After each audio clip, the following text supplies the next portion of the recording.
Va a tomar la palabra ahora Ricardo López, que es el presidente de la sección técnica de estudiantes en la Asociación de Químicos de Madrid. Su ponencia se titula La perspectiva de la química en la sociedad.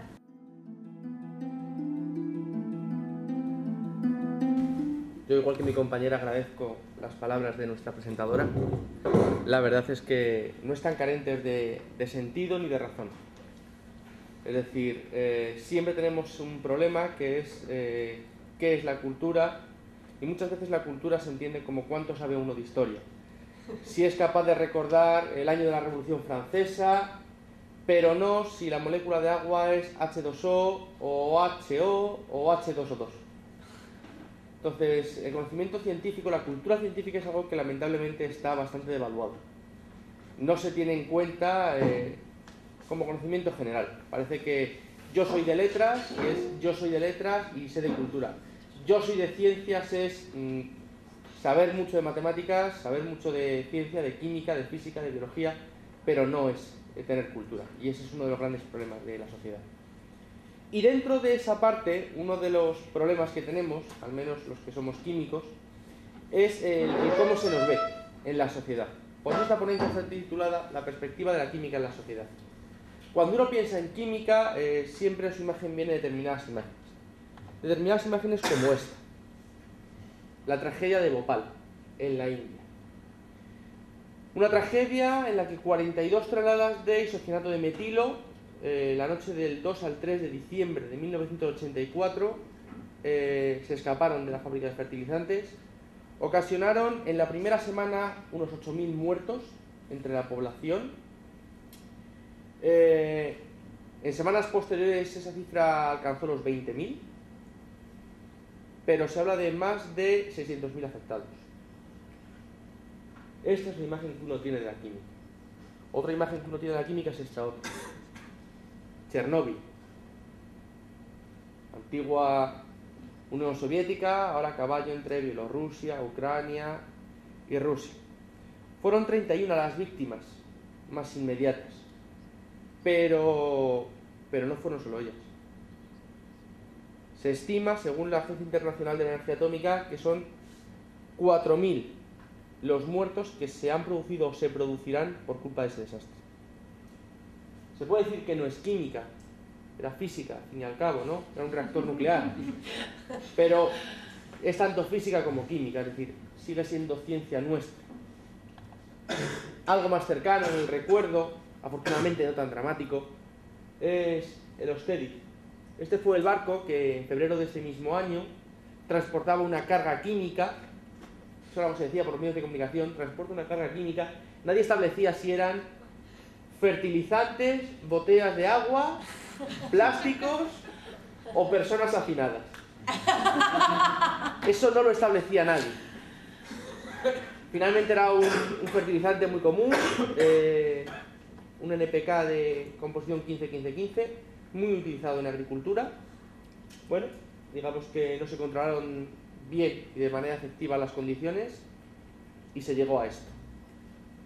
Con lo cual, claro, la conclusión que uno saca cuando uno oye químico, algo químico, estamos en un desastre químico, es que lo químico es malo, ¿no? Entonces, esa es la idea que toda la gente tiene en la cabeza. Bueno, pues si la química es mala, tenemos que tener en cuenta siempre esto, es decir, todo es química, lo que nos rodea es química, es física, es biología, lo que nos rodea es ciencia. Pero lo que nos toca a los químicos, defenderemos que todo es química. Y los físicos tenemos que defendernos. El agua, bueno, pues el agua es H2O. El azúcar, y ahí tenemos la fórmula, los bioquímicos a lo mejor me corrigen, pero bueno. El ser humano, bien si lo queremos entender como la estatua del David de Miguel Ángel, estructura de calcita, de mármol, o bien si lo queremos entender como ser humano tal cual. El ser humano es química, es bioquímica en todos los sentidos.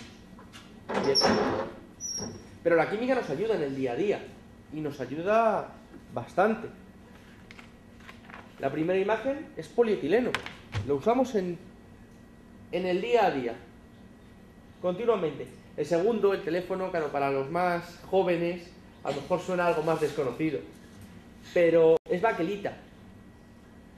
Es uno de los polímeros más importantes a la hora de su historia sintética. El tercero es una silla, normal y corriente, es polipropileno, otro polímero orgánico. Estos guantes son de rayón. Esto es poliestireno. A todos cuando nos llevan una nevera, un frigorífico, la televisión a casa viene recubierto de eso. ¿Y qué decir de las sartenes antiadherentes, verdad? Eso es teflón. Eso es teflón. Y estamos ahí. Agua sólida. ¿Qué es eso del agua sólida? Es un concepto que en España no se conoce demasiado, pero en países como México, Iberoamérica, en países con climas más desérticos, sí se conoce. Es un polímero orgánico de acrilato de potasio. Un polímero que consigue almacenar 500 veces su propio peso en agua. Y se usa en agricultura. Se puede poner la planta que queramos casi en cualquier clima. Esto se puede comprar bien como bloque o bien en barras. Se mete dentro de la tierra y cuando vuelve a llover, se recarga. Tiene una vida útil de más de 5 años. Y se puede utilizar para agricultura. Alivia el estrés hídrico en las plantas. También es química. Remoción de arsénico en agua. Claro, la palabra remoción a lo mejor no nos suena. Esto es un proyecto de la red Iberoarsen. Es un proyecto iberoamericano. En los países iberoamericanos, en Argentina, Brasil, Colombia, tiene un serio problema de arsénico en agua. Hablamos de 800 partes por millón o microgramos por litro de arsénico en agua. El arsénico causa grandes defectos y grandes enfermedades en las personas. Bueno, pues conseguir algo tan simple como bajar hasta el cero de arsénico detectable, arsénico total, en agua, es algo tan simple como enseñar a los niños que en una botella de Coca-Cola metan un estropajo en lanas que tenemos todos en casa, meterlo dentro, agitar la botella y dejarlo esperar 1 hora. En las comunidades indígenas esto se hace. Y se observa que además se obtiene más, en mayor proporción de éxito en las indígenas que en las ciudadanas, en las ciudades. Y el motivo es porque los niños son más fáciles de sensibilizar. Lo toman como un juego. Y gracias a esto podemos evitar muchísimas enfermedades. Si hacemos lo mismo sin agitar, tardamos más de 11 horas. Más de 11 horas en poder retirar. Lo ecológico. Agricultura ecológica, agricultura biológica. ¿Cuántas veces vamos a una casa de comida, nos hemos ido de vacaciones y no, tenga usted el vino de la casa, este es muy bueno, este no tiene química? Y claro, a uno cuando se lo dijeron este verano, se quedó mirando a la camarera con cara de ¿qué la digo? Bueno, pues sí tiene química. Es decir, cualquier proceso natural es químico o bioquímico, si lo queremos ver de esa forma, pero hay química detrás de ello. No se puede decir que la química es mala, no podemos estar atacando continuamente la química. El gran problema que tenemos los químicos es eso. Cada vez que se quiere dar una noticia y que tenga un calado y una repercusión importante, se habla de desastre químico. Se nos pone rápido y ya somos los malos. Y la química tiene mucho que aportar. Muchísimo. Y es algo que se produce todos los días. Yo nada más solamente daros las gracias, muchas gracias por vuestra atención. Y ahora si alguien quiere hacer alguna pregunta.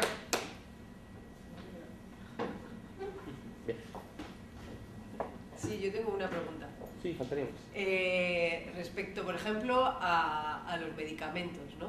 Todo el rollo ese de que hay alrededor de la química, esto es químico, esto no es químico. O sea, ¿esto cómo combatir esto? El problema de combatirlo es que son ideas preconcebidas en la sociedad. Ese es el gran problema que tenemos. Cualquier medicamento se sintetice en laboratorio o sea natural, sigue siendo química. Por poner un ejemplo, irme quizás a algo conocido por todos, el látex es un producto natural que también es sintetizable en laboratorio. Muchas veces es más barato sintetizarlo que conseguirlo natural. ¿Se usa día a día? Sí. En muchísimas cantidades, para muchísimas cosas. Se utiliza. ¿Qué vamos a hacer? Como es químico, como se ha sintetizado en laboratorio, no usarlo.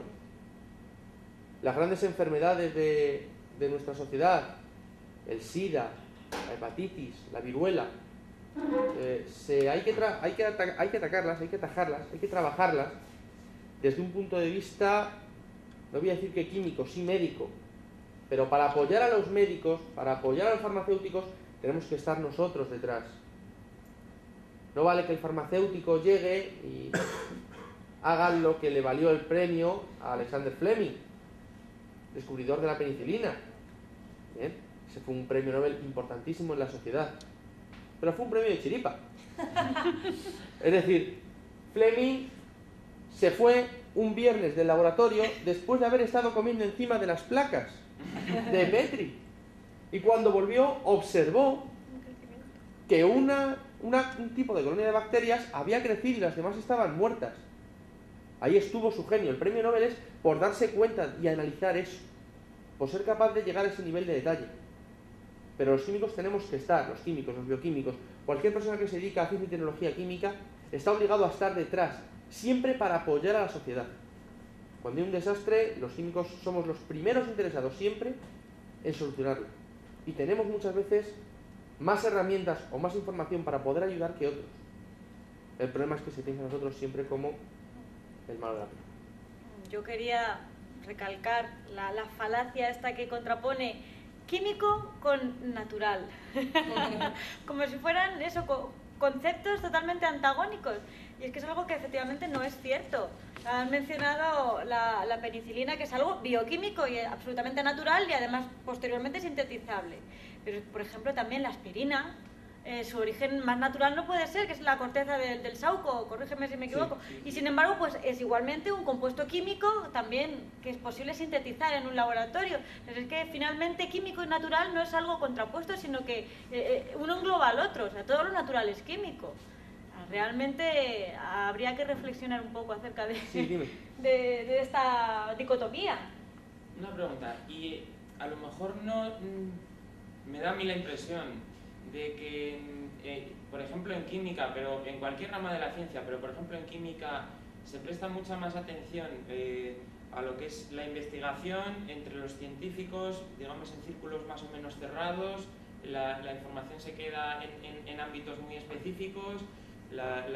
Por ejemplo en química las aplicaciones casi van directamente a las empresas, yo saco un material, no saco el Gore-Tex a sacar beneficio.